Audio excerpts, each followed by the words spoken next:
Let me ask you something real fast, and I want you to be honest with yourself. Have you ever looked at your kid's face after you lost it? After you really, truly lost it and felt like an absolute monster? Like, who even was that person? That wasn't you. You don't want to be that person, but there you were, voice raised, jaw tight, saying things that hung in the air like smoke. And then came the guilt, the kind that doesn't leave you alone at 2 a.m. Here's what I need you to understand right now. That wasn't a character flaw. That wasn't bad parenting. That was your brain being hijacked by ancient biology, and neuroscientists have now mapped exactly how it happens, and more importantly, how to stop it in 4 minutes or less. I'm Dr. Silas Kincaid, and today we are going to talk about something that will change the way you parent, and honestly the way you live, because there is a specific biological circuit inside your nervous system that, when triggered, shuts off rational thought before you even have a chance to choose differently. The research coming out of neuroscience labs right now is extraordinary. They've identified not just the mechanism, but a 4-step physiological reset that interrupts the cycle in real time. No willpower required. No counting to 10. This is biochemistry we can actually use. And here's my promise to you. By the time this episode ends, you will have a complete science-backed protocol that takes 4 minutes and works even when you're running on 3 hours of sleep and your kid has been asking why for 45 minutes straight. Stay with me. This one matters. There's a part of your brain called the amygdala, and for all its complexity, I want you to think of it as a smoke detector. It's ancient, it's fast, and it has one job: identify danger, trigger a response, keep you alive. The problem? It cannot tell the difference between a saber-toothed predator and a 3-year-old who just threw a bowl of cereal at the wall for the second time this morning. To your amygdala, a screaming child activates the same alarm as a life or death threat. And the moment that alarm fires, it sends an immediate chemical flood through your system. Cortisol and adrenaline hit your bloodstream in milliseconds. Your heart rate spikes, your muscles tense, blood flow is redirected away from your prefrontal cortex, the rational, decision-making part of your brain, and sent to your limbs so you can run or fight. This is what neuroscientists call an amygdala hijack. And here's the part nobody talks about enough. It happens before you can think. The hijack fires faster than your conscious mind can intervene. That moment of rage, that isn't who you are. That is hardware executing an emergency protocol that was written for a world you no longer live in. We are walking around with nervous systems designed for the savannah, trying to parent in the most complex, overstimulating, sleep-deprived environment in human history. And in 2026, with digital noise and chronic stress layered on top of baseline parenting demands, the chemical load our brains are managing is extraordinary. You cannot willpower your way out of an adrenaline flood. The research is unambiguous on this. Trying to just calm down when the hijack is in full swing is like trying to outrun a car on foot. You need a different strategy entirely. You need to work with the biology. And that is exactly what the 4-minute reset does. Now, I want to pause here because the next part of this conversation is where most people lean in and say, wait, that actually makes sense. And when you hear this next piece, I think you're going to feel something shift. There's a concept in physiology called the refractory period, and understanding it is the first key to everything we're about to do. The physiological refractory period is the window of time your body biologically requires to flush adrenaline and cortisol from your bloodstream once the alarm has been triggered. The research suggests this takes roughly 3 to 4 minutes under normal conditions. 3 to 4 minutes. That's it. That is the distance between the hijack and a brain that can think clearly again. But here's where most people make the critical mistake. They try to think their way through those 4 minutes. They engage with the conflict. They replay what their kid said. They argue with a narrative in their own head. And in doing so, they keep resetting the adrenaline clock. The chemical flood never gets to clear because the brain keeps interpreting the mental replay as a renewed threat. What the 4-minute protocol does is give your nervous system a clear physiological runway. 4 minutes where you are actively supporting the body's natural flushing process instead of fighting it. Now, I want to introduce you to something that most parents have genuinely never heard of: The vagus nerve. The vagus nerve is the longest nerve in your autonomic nervous system. It runs from your brainstem all the way down through your heart, lungs, and digestive system. Think of it as the body's master off switch for the stress response. When the vagus nerve is activated, it sends a direct signal to your heart to slow down, tells your respiratory system to deepen, and begins shutting down the emergency broadcast that your amygdala triggered. It is, in the most literal sense, your body's built-in reset button, and it can be activated intentionally on demand through specific physical actions. And here's the piece that should stop you cold. Every time a parent goes through an unresolved anger cycle, every time the hijack fires and the refractory period is extended by continued engagement, the neural pathway for that anger response gets a little deeper, a little more automatic. Neuroscientists call this Hebb's Law. Neurons that fire together wire together. Repeated, unbroken anger responses create what are essentially fast lanes in your brain. The longer you leave this unaddressed, the faster the hijack fires and the harder it becomes to interrupt. 4 minutes. Intentional. Today, that is what breaks the cycle. And I want you to remember something as we go through this together. The whole point of what we do here, what this community is built on, is that we take the breath so we can grow the life. You are about to learn how literally to take that breath in a way your nervous system will respond to. That is not a metaphor anymore. That is neuroscience. Now let's get into the protocol itself. 4 steps, 4 minutes. Let's go through each one. Step 1. The sensory interrupt. The moment you feel the first physical signal, we'll talk about how to recognize those in a minute, your first and most critical move is to break the sensory loop. Here's what's happening biologically when you're in the middle of a blowout. Your brain is locked in what researchers call a threat loop. It is repeatedly scanning the visual and auditory input in front of you and confirming the danger signal. Your kid's face, the mess on the floor, the sound of the crying, every data point is being fed back into the amygdala as evidence that the emergency is ongoing. So your first move is to physically change your sensory input. Walk to a different room. Face a blank wall. If you're outside, deliberately shift your gaze to the farthest point on the horizon. This technique has a measurable effect on threat perception by widening your visual field and signaling safety to the brain's detection system. Now, here's the most powerful sensory interrupt available to you, and it's backed by hard physiology, the mammalian dive reflex. If you can get to a sink, splash cold water on your face, specifically your cheeks, forehead, and around your eyes.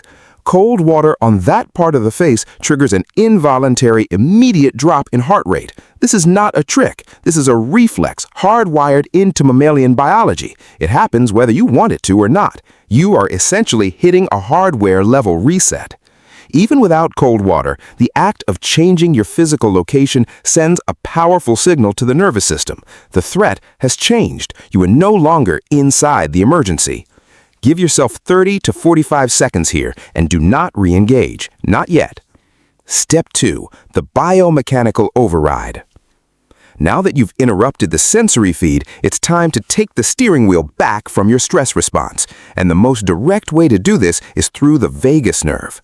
The breathing pattern that research consistently identifies as the most effective for vagal activation is the 4-7-8 rhythm. Breathe in through your nose for 4 counts. Hold for 7 counts. Exhale through your mouth for 8 counts.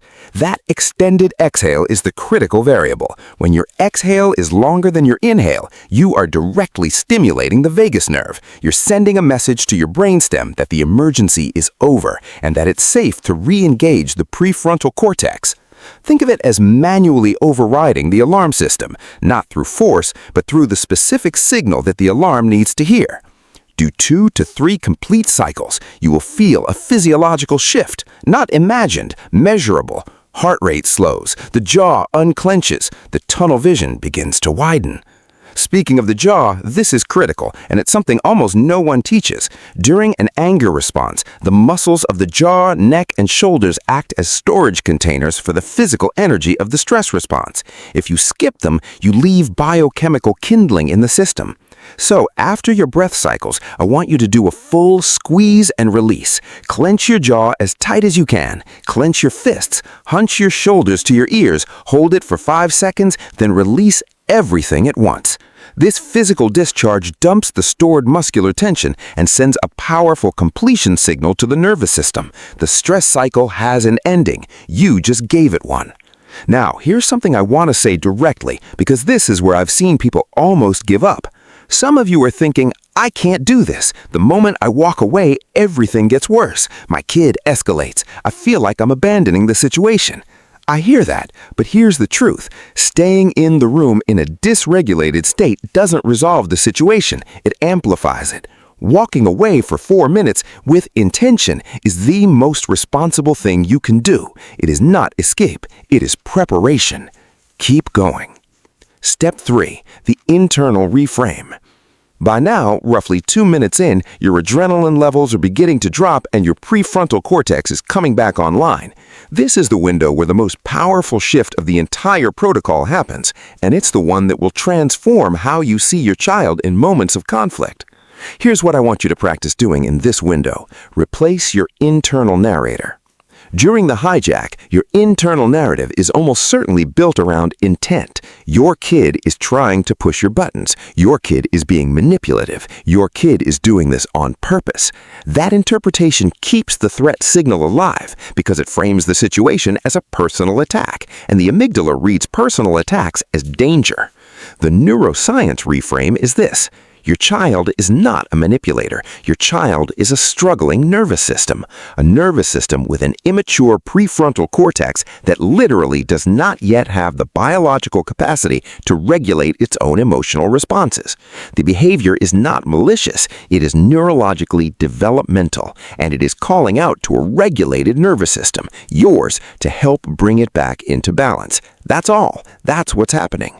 When you shift the lens from my kid is attacking me to my kid's nervous system is dysregulated and needs mine, the threat signal drops, the amygdala settles, and you go from opponent to co-regulator in a matter of seconds. This is not naive. It is neurobiologically accurate, and it works faster than any other reframe I've encountered in the research because it speaks directly to the evaluative part of the brain that is determining threat levels in real time. Step 4. The re-entry.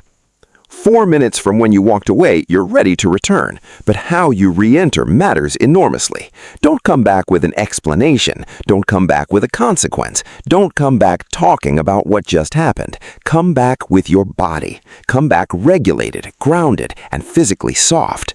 Get low. Make eye contact at their level. Slow your movements deliberately. Your child's nervous system is watching your nervous system. The moment you walk back into that room, their biology is reading your biology. A calm, grounded physical presence is the most powerful co-regulation tool you have. You don't have to say anything profound. You just have to be regulated. They will feel it, and they will begin to sync with it. This is the moment your parenting becomes generational, because what you are showing your child in this re-entry is not just that you're sorry, it's that you have a system, that difficult emotions don't end relationships, that the brain can be worked with, not just suffered through. You are giving them the beginning of their own protocol. Now, here's the piece that separates people who try this once from people who actually change. You need to catch the hijack before it fires, because the protocol is most powerful when you use it as a prevention system, not just a recovery tool. Every person has what I call biotails, physical signals in the body that arrive 5 to 10 seconds before the hijack fully fires. These are measurable, repeatable, and specific to you.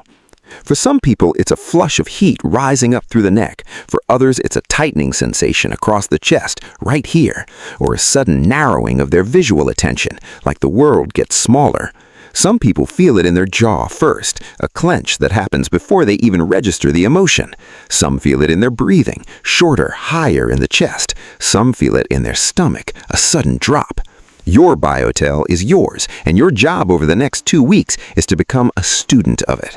Start noticing it not in the moment of rage, that's too late to study clearly, but in smaller, lower-stakes frustrations, slow traffic, a tech issue, a minor annoyance. These are practice environments. They give you a laboratory for mapping your personal early warning system.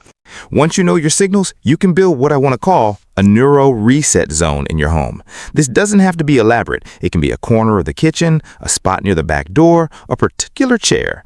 What makes it a reset zone is intentionality. You designate it. You tell your family at a calm, relaxed moment, not during a conflict, that when you go to that space, it means you are choosing to regulate your nervous system before you respond.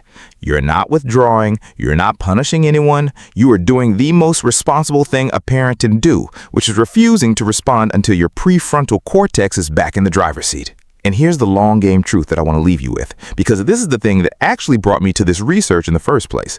The default anger response is learned. It got wired in through years of repetition, likely beginning when you were a child yourself, watching the adults around you navigate big emotions with whatever tools they had, which may not have been much. That wiring is real, but it is not permanent. The brain is plastic. Neuroplasticity is not a buzzword. It is the most hopeful fact in all of neuroscience. Every single time you run this 4-minute protocol, you're literally building an alternative neural pathway, a faster, stronger road to regulated parenting. And over weeks and months, that new road becomes the default. The old angry highway, the one you've been ashamed of, starts to grow over from disuse. This is what cycle breaking actually means. Not that you never feel anger. That's not the goal, and it's not even biologically possible, nor would you want it to be. Anger is information. It's a signal worth listening to. The goal is to develop enough space between the signal and your response that you could choose what you do with it. And when your child watches you do that, watches you feel something enormous and make a deliberate choice about how to respond, they're learning something that no classroom, no app, no enrichment program can teach them. They're learning that they, too, can be the author of their responses, that the feeling doesn't have to be the action, that regulation is something humans do, not something that just happens to them. You are not just parenting today. You are designing their nervous system for the next 40 years. We say something on this channel that I believe more deeply every time I come back to the research. We take the breath so we can grow the life. That line is not poetry. It is the biological mechanism through which you signal your nervous system to return to who you actually are. Take the breath, not because you have to, because the life you grow on the other side of it, for yourself and for your children, is worth every 4 minutes. If this episode hits something in you, if you recognize yourself in any of those moments I described at the start, I want you to do one thing before you close out. Share this with one parent who needs it. Not because the numbers matter to me, because somewhere right now, someone is lying awake carrying guilt about a moment they wish they could undo, and they don't know there's a biological explanation and a 4-minute solution waiting for them. Drop a comment and tell me, what is your biohotel? What does your body do in those few seconds before the hijack fires? Your neck, your jaw, your chest, your stomach, where do you feel it first? I genuinely want to know, and your answer might be the exact thing another parent in this community needs to read to recognize their own. And if you want to go deeper on the vagus nerve, specifically how to use it as a long-term mood regulation tool, not just a crisis intervention, that's the next episode. And I'll leave you with this. The thing that surprised me most in that research is that most people are already activating their vagus nerve every single day. Just not in the right direction. We'll talk about that next time. I'm Dr. Silas Kincaid. Take care of your nervous system because it's the foundation everything else is built on.